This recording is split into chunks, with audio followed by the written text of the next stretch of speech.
Hello students, SV children academy की online classes में आपका स्वागत है। एग्रीकल्चर केमिस्ट्री में हम लोग पढ़ रहे हैं कि पौधे के जो पोषक तत्व हैं उनके कार्य क्या क्या हैं। तो आज हम बात करेंगे जस्ता या जिंक के कार्य क्या क्या हैं। तो देखिए, जिंक की जब हम बात करते हैं तो जिंक के बहुत ही इंपॉर्टेंट फंक्शंस हैं जो कि पादप की संरचना में, उसकी वृद्धि में बहुत मुख्य योगदान जो है देते हैं। तो एक एक करके अपने इनको पढ़ते हैं कि सबसे पहले जस्ता जो है पर्णहरित की रचना में मैग्नीशियम के साथ सहायक के रूप में जो है इसका योगदान देता है। आपको पता होगा कल हमने मैग्नीशियम के बारे में पढ़ा था। तो जब पर्णहरित की संरचना पढ़ी जाती है तो पर्णहरित की जो केंद्र में मैग्नीशियम उपस्थित होता है, तो मैग्नीशियम को एक्टिवेट करने में, उसके बंध बनाने में जिंक जो है एक इंपॉर्टेंट रोल प्ले करता है। पौधे के अंदर ऑक्सीकरण जो है उसके अंदर सहायक है। आपको पता होगा कि जो उपापचय क्रियाएं हैं हमारे शरीर में होने वाली, दो प्रकार की क्रियाएं होती हैं, एक ऑक्सीकरण और एक अपचयन। दोनों ही क्रियाओं के फलस्वरूप क्या होता है कि पादप के अंदर जो जैव रासायनिक क्रियाएं हैं वो संपन्न होती हैं। बेसिकली उनमें ऑक्सीकरण और अपचयन ही हो रहा होता है। तो ऑक्सीकरण और अपचयन के अंदर जिंक जो है वो जो है इसमें कार्य करता है। पादप द्वारा पानी को चूसने की क्षमता जो है वो बढ़ती है जिंक की उपस्थिति से। प्रकाश संश्लेषण में नाइट्रोजन उपापचय में सहायक है। तो नाइट्रोजन जो है आपको पता है कि पादप के अंदर नाइट्रेट्स के रूप में वो प्राप्त होती है और पौधों के अंदर पौधों की पत्तियां हरी होना, कोमलता को बढ़ाती है। इसके अलावा और कार्य जो है वो नाइट्रोजन के हम पढ़ चुके हैं। वो पूरा का पूरा जो नाइट्रोजन की रिएक्शन है वो नाइट्रोजन उपापचय कहलाती है। उसके अंदर जस्ता जो है वो इंपॉर्टेंट रोल प्ले करता है। प्रोटीन व कैरोटीन के संश्लेषण में सहायक है। कैरोटीन आपको पता ही है विटामिन है, ठीक है। और प्रोटीन जो है वो प्रोटीन और कैरोटीन जो है पादपों के अंदर किस प्रकार से विकसित होता है आपको पता होगा। कैरोटीन जो है एक ऐसा विटामिन है जिसकी मदद से आंखों के रोग जो है वो ठीक होते हैं। गाजर में मुख्यतः पाया जाता है। तो गाजर जो है उसके अंदर कैरोटीन की मात्रा इंक्रीज, और उसको कैसे निर्मित किया जाए ज्यादा से ज्यादा, वो उसमें जिंक जो है वो सहायक है। ऑक्सिन हार्मोन का नियंत्रण, ऑक्सिन एक्चुअल में ये ऑक्सिन हार्मोन की सांद्रता का नियंत्रण है। आपको पता है कि जैसे पादप के अंदर कुछ वृद्धि हार्मोन्स जो होते हैं, जैसे ऑक्सिन हुआ, जिबरेलिन हुआ, 2,4-D हुआ, तो वो सारे के सारे क्या करते हैं, पादप की वृद्धि में सहायक है। तो उनके साथ आइए ऑक्सीजन की सांद्रता जो है उसको बढ़ाने में जस्ता जो है वो कार्य करता है। फिर इनोलेज, लेसिथिनेज सिस्टेज का सक्रियण, ये एंजाइम है जो कि उपापचय के अंदर जैव रासायनिक क्रियाओं में को उत्प्रेरित करते हैं। तो उनके लिए भी जस्ता जो है वो सक्रिय कार्य का कार्य करता है। आरएनए के विघटन को रोकता है। आरएनए जो है वो पादपों की कोशिका के अंदर उसके केंद्रक में पाया जाता है। आरएनए है ना, डीएनए जैसे वो जीवों में पाया जाता है, जंतुओं में आरएनए जो है कोशिका, पादप कोशिका के अंदर पाया जाता है। तो उसके विघटन को ये रोकता है। आईएए इंडोल एसिटिक एसिड के निर्माण में प्रयुक्त होता है।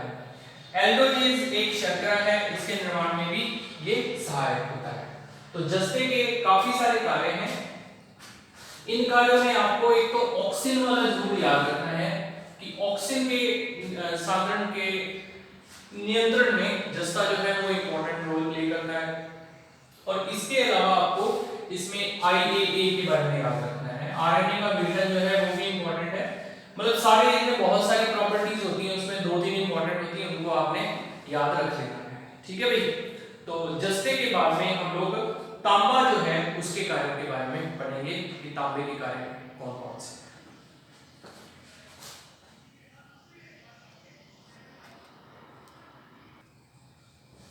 तो देखो भाई, तांबा जो है उसके कार्य क्या क्या है। पौधे के अंदर विटामिन ए की वृद्धि जो है वो तांबे के ही द्वारा होती है। पादप की बात करें, इसके अलावा हम जीवों की बात करें तो जीवों के अंदर भी विटामिन ए जो है उसकी वृद्धि तांबे के द्वारा होती है। इसीलिए हमें भी ऐसा कहा जाता है कि हरे पत्ते वाली सब्जियां खाओ जिसके अंदर तांबा होता है, जिससे कि विटामिन ए की वृद्धि शरीर में होती है। जैव रासायनिक क्रियाओं को उत्प्रेरित करता है या उत्तेजित करता है। तो मैंने आपको पहले भी बता चुका हूं कि जो धातु हैं वो रासायनिक अभिक्रियाओं के अंदर जो एंजाइम उत्प्रेरक के रूप में काम आते हैं, धातु उन एंजाइमों को सक्रिय करते हैं, यानी कि सक्रिय कारक के रूप में काम करते हैं। तो तांबा जो है वो जैव रासायनिक क्रियाओं के अंदर भाग लेने वाले जो एंजाइम हैं उनको सक्रिय करता है, जिसके फलस्वरूप क्या होता है कि वो एंजाइम सक्रिय होकर उन क्रियाओं की तीव्रता को बढ़ा देते हैं। इंडोल एसिटिक एसिड के संश्लेषण में सहायक है। जिंक में भी हमने पढ़ लिया कि जिंक के अंदर भी ऐसा ही होता है कि वो इंडोल एसिटिक एसिड के संश्लेषण में सहायक होता है। अप्रत्यक्ष रूप से क्लोरोफिल के निर्माण में ये सहायक होता है। क्लोरोफिल में आपको पता है मुख्य धातु जो है वो मैग्नीशियम होती है, लेकिन अगर उसके निर्माण की जो क्रियाविधि है उसके अंदर तांबा जो है वो एक अभिकारक के रूप में या आप कह लें कि उत्प्रेरक के रूप में कार्य करता है। क्वार्क रोगों का नियंत्रण जो है वो भी कॉपर के द्वारा किया जाता है। याद कीजिए पिछले कुछ वीडियो में हमने ये सीखा था कि जो कुछ तत्व हैं रोग प्रतिरोधक क्षमता को बढ़ा देते हैं, पादप की रोग प्रतिरोधक क्षमता को बढ़ा देते हैं, जिसकी वजह से तो ऐसे क्वार्क रोग जो हैं उनसे उनके प्रति जो है रोग प्रतिरोधक क्षमता जो है पादप की वो तांबे की उपस्थिति से बढ़ जाती है। श्वसन प्रक्रिया के अंदर भी ये प्रभावित करता है श्वसन प्रक्रिया को। श्वसन प्रक्रिया का मतलब यहाँ पर ऑक्सीकरण और अपचयन से ही है कि पादप के अंदर जब श्वसन होता है बेसिकली उसमें क्या होता है, ऑक्सीकरण होता है या अपचयन होता है। तो दोनों ही प्रक्रियाएं जो है वो किससे प्रभावित होती हैं, तांबे से प्रभावित होती हैं। ठीक है भाई, तो ये तो हो गया तांबे की कार्य क्या क्या है।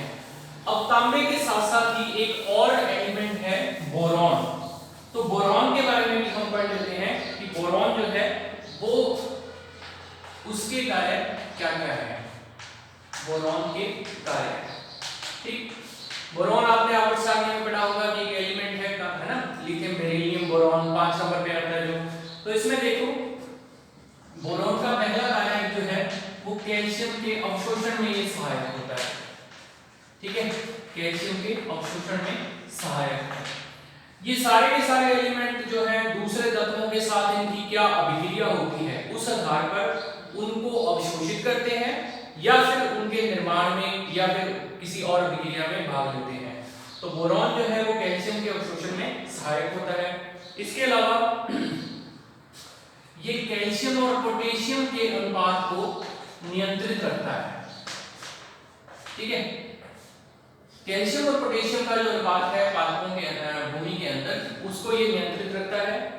प्रोटीन संश्लेषण में ये सहायक होता है। तो प्रोटीन संश्लेषण जो है मुख्यतः आपको पता है दाने जितने भी हैं, जितनी भी दालें हैं उनके अंदर प्रोटीन ही पाई जाती है। ठीक है, सोयाबीन हुआ, मसर हुई, जो कुछ भी, तो प्रोटीन संश्लेषण के अंदर बोरॉन जो है वो एक बहुत ही सहायक एलिमेंट होता है। पौधे के अंदर पाई जाने वाली परागण की क्रियाएं जो है वो भी बोरॉन से संबंधित होती हैं, यानी बोरॉन जो है उससे नियंत्रित होती है बोरॉन। ठीक है, इसके अलावा पानी के अवशोषण एवं कोशिका में जल नियंत्रण में ये सहायता करता है। ठीक है, जल का अवशोषण, ठीक है, और उसका नियंत्रण इसमें कोशिका के अंदर। ठीक है, पादप की जो कोशिकाएं हैं उनमें जल का अवशोषण और नियंत्रण जो है वो भी बोरॉन के द्वारा किया जाता है। आरएनए, डीएनए और एटीपी इनके निर्माण में ये सहायक होता है। एटीपी, आरएनए, डीएनए इनके निर्माण में बोरॉन जो है वो सहायक होता है। फलीदार पौधों पर नाइट्रोजन स्थिरीकरण में भी सहायक है। ठीक है, अपन जानते हैं कि जो दलहन फसलें होती हैं, दलहन फसलें हैं उनमें क्या होता है, नाइट्रोजन का स्थिरीकरण होता है। और नाइट्रोजन स्थिरीकरण के लिए हम पढ़ चुके हैं नाइट्रोजन स्थिरीकारक जीवाणु पाए जाते हैं। तो वो जीवाणु जो है उनको नाइट्रोजन स्थिरीकरण करते हैं और बोरॉन जो है इस प्रक्रिया में भी सहायता करता है। ठीक है, इनॉक्सिडोल संश्लेषण के लिए भी आवश्यक होता है। तो इनॉक्सिडोल जो है ये एक रसायन है जो कि पादप की वृद्धि से संबंधित होता है।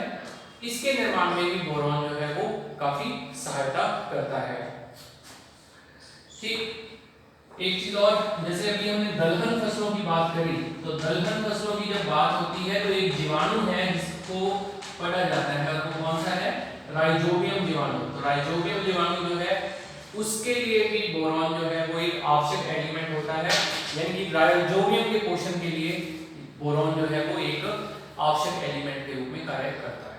ठीक है, तो ये कुछ चीजें थी, इनमें से जो एक दो इंपॉर्टेंट आपको लगे वो आपको याद कर लेने हैं, बाकी को अपनी नोटबुक में लिख लेना है।